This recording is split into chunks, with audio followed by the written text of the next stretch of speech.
and 112 were awesome. I think mostly it's just talking about having fear for God, meaning reverence for God, respect for God, things that we necessarily fear we don't have to fear. Like mostly like I talked about how I feared my father. I don't even know why I had this fear of being kidnapped. I can even remember one time when since I'm from North Dakota and it was snowing, and a police officer, like I was walking home, and it was not, I won't say it was a blizzard. I was walking home from school. I was really young. I don't know, somewhere between 5 or 7, somewhere in there. And a police officer had pulled over and he offered to give me a ride home.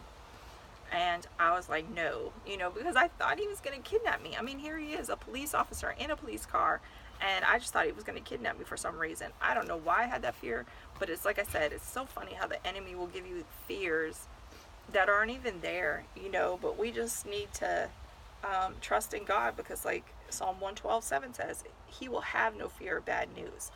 His heart is steadfast, trusting in the Lord. So even if, not just fears, but fears like we'll get bad news, fears like, a hurricane's coming, fears like, North Korea might bomb us. You know what? If we're trusting in God, we don't have to worry about those fears. We can put those fears aside, and like I said, we, at least me, like I'm not always like that. Like I don't always trust God in a situation, whether it be money problems, whether it be health problems, whether it be my children being safe, whether, oh God, here comes another storm, what's going to happen, because like when we had the flood, a lot of things happened and a lot of crazy things happened in the area where I live, like outrageous hailstorms that ruined my house, ruined my car, like did damage to them, rather, I shouldn't say ruined them like that, but it did damage to them, and it took a long time for that to be fixed. And so, it's like, okay, here I am, a single parent, by myself. I'm working 2 jobs now, God, I don't want anything to happen, so sometimes the enemy will sit there and make you fearful. But you know what? If we have God on our side, what else do you need? You know what I'm saying? There's a scripture that says, what can man do to you?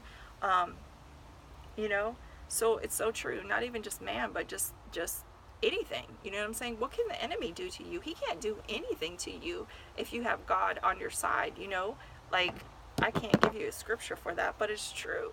Because just look, I guess read the chapter, the book of Job. There is nothing, once you've accepted Jesus in your heart, like there is nothing that can do anything to you that God doesn't allow.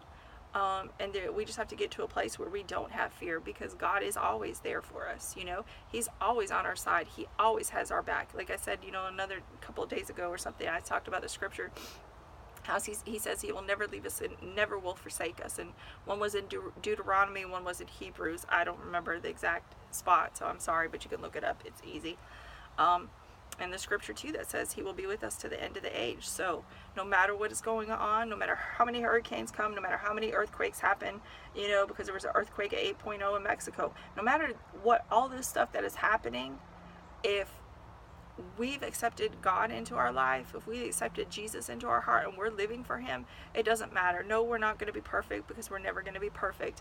But if we're living for him, he's there for us. We're going to go through bad things. We're going to go through trials. We're going to go through tribulations. We're going to go through temptations. You know what? We're going to screw up. We're going to do wrong. We're going to sin, because we're human. But God is always, always there for us. And the enemy likes to try and make us think that he's not there for us, because we've sinned. And I've talked about this so many times. I don't even know where I'm going with this. But it's true.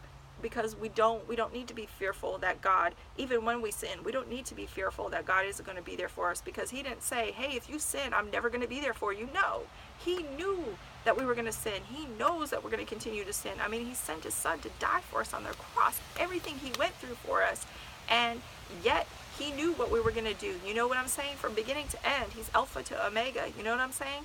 He knows everything in between. From your beginning to your end of your life, he knows everything. And yet he sent Jesus to die for us a long time ago. So never, ever is he ever going to leave you. You know what I'm saying? I'm not, like I've said before, I'm not giving an excuse for sin. I'm not making room for sin. And there's always going to be consequences for your sin. However, God will never, ever, ever leave you. You know what I'm saying? So what could be better than that, And I guess just ask God to help you, to get rid of these fears that the enemy tries to place into us, And the scripture says God has not given us a spirit of fear, but of power, love, and a sound mind. That is the best scripture, and I think it's in James, if I remember correctly. I think it's the first chapter. I don't know, it's in James. I'm pretty darn sure it's in James. But God has not given us a spirit of fear, but of power through Jesus Christ, love, and a sound mind. What is better than that? Nothing. I'm telling you, nothing. Not all the money in the world, not all the stuff in the world, not all the people in the world. Nothing compares to God having that peace of mind, and just having that peace of mind and that love, and knowing that He's there for you, because other people will leave you, other people will disappoint you.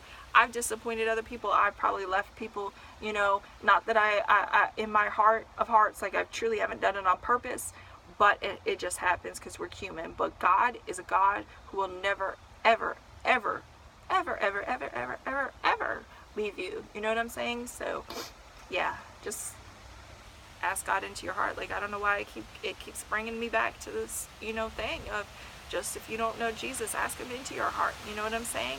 Are things going to be easy in life? No. But I tell you what, it's so much harder without God. As long as you got God, you got everything you need.